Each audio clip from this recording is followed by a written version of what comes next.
Ever wondered how a single dollar can turn into a billion? The story of John D. Rockefeller isn't just about money. It's a masterclass in strategy, ambition, and the relentless pursuit of a vision. It all started in 1846 with a single coin. When 7-year-old Rockefeller received his first dollar, he didn't rush out to spend it. Instead, he buried it in a tin box under his porch. For him, this wasn't just saving. It was a symbol of growth, a seed he was planting for the future. This single act was his first lesson in the value of money, the power of patience, and the importance of financial focus. Fast forward to 1863 in Cleveland, Ohio. The air is thick with the smell of oil and opportunity. A young Rockefeller, now 24, steps into the burgeoning oil refining business. He doesn't have family money or powerful connections. What he has is $4,000, painstakingly saved from his early jobs as a bookkeeper and, believe it or not, raising and selling turkeys. From day one, his approach was different. He practiced meticulous accounting for every single drop of oil and every penny spent. His partners, amused by his almost religious devotion to numbers and his serious demeanor, nicknamed him the Deacon. But this was no joke. His core strategies were already taking shape. Reinvest every profit, relentlessly improve efficiency, and begin to control the supply chain. This wasn't just a business for him. It was a system he was building from the ground up. Then came 1872, a year that would forever change the American industrial landscape. In a stunning and secretive move that became known as the Cleveland Massacre, Rockefeller executed a brilliant and ruthless plan. In just 6 weeks, he acquired 22 of his 26 local competitors. He used a combination of tactics, offering them Standard Oil stock, cash payouts, or the stark alternative of being crushed by his superior efficiency and scale. This wasn't a hostile takeover in the modern sense. It was a strategic consolidation. By the end of those 6 weeks, Rockefeller had effectively monopolized the oil refining industry in Cleveland, the heart of the business at the time. This event wasn't just about getting bigger. It was about imposing order on a chaotic industry and demonstrating a new level of aggressive business strategy that the world had never seen before. By 1880, Rockefeller had moved his operations to the financial capital of the world, New York City. From here, he began to build a true empire. His company, Standard Oil, didn't just refine oil anymore. It dominated the entire ecosystem.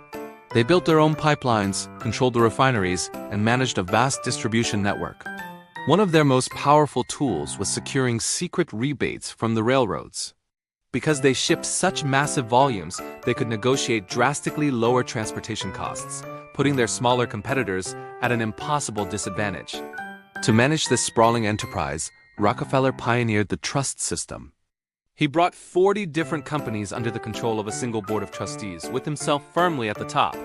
This structure allowed for unprecedented coordination and control, making Standard Oil a monolithic force in the American economy.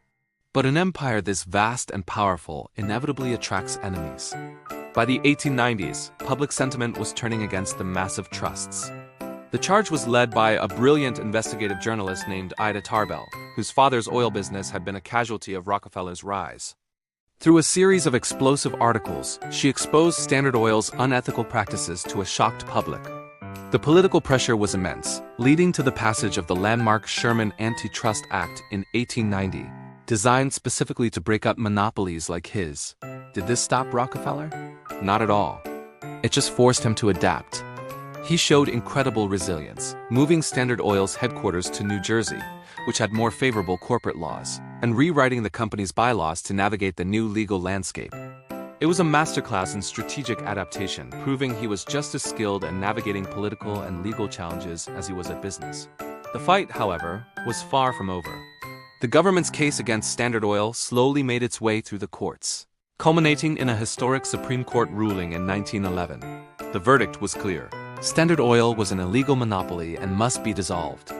The empire was ordered to be broken up into 34 separate, smaller companies.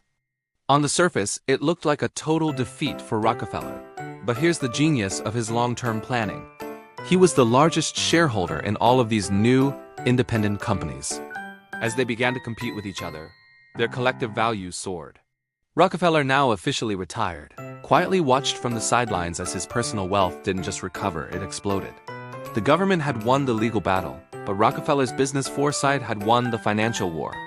His fortune continued to grow at an astronomical rate. 5 years later, in 1916, John D. Rockefeller, now 77 years old, opened his personal ledger. With a steady hand, he wrote down a number that had never been recorded as personal wealth before: $1 billion. This wasn't just a number on a page. It was the culmination of a lifetime of meticulous calculation, relentless ambition, and disciplined financial tracking. From that first dollar buried under the porch to this billion-dollar entry, his journey was a testament to the power of compound growth and unwavering focus. He had achieved a level of wealth that was simply unimaginable to most people. A fortune built one carefully managed penny at a time. This ledger wasn't just for accounting. It was his proof, his monument to a system he had perfected. But as his wealth reached its peak, another side of Rockefeller began to emerge. He was famous for handing out shiny new dimes to children and workers he met, a small personal gesture. But his real giving was on a much grander scale. He established massive charitable foundations, channeling his immense fortune into projects that would reshape society. He made monumental contributions to universities, helping create world-class institutions like the University of Chicago. He funded medical research that led to the eradication of diseases like hookworm and yellow fever. His wealth, once used to dominate an industry, was now being used to advance public health, education, and welfare. He was blending his personal wealth accumulation with a new sense of social responsibility, setting a new standard for philanthropy. As the world plunged into World War I, governments were desperate for revenue. In 1917, the United States passed the War Revenue Act, which imposed a staggering 67% tax rate on the highest incomes. You would think Rockefeller, the richest man in the world, would be paying an astronomical tax bill. Yet, he paid minimal personal income tax. How? Through brilliant and perfectly legal tax planning. By donating vast sums of his Standard Oil stock to his charitable foundations before they paid dividends, the income went to the tax-exempt charities instead of to him personally. This move not only funded his philanthropic work, but also showcased an incredible level of financial literacy. He understood the system so well that he could legally and strategically manage his tax obligations while simultaneously achieving his charitable goals. John D. Rockefeller passed away in 1937 at the age of 97. His nominal wealth at the time was around $1.4 billion. But in today's terms, he is still considered by many to be the wealthiest person in modern history. His vast fortune was not squandered. It was carefully distributed through his family trusts and philanthropic initiatives, which continue to operate and contribute to society to this day. Rockefeller left a complex and permanent legacy.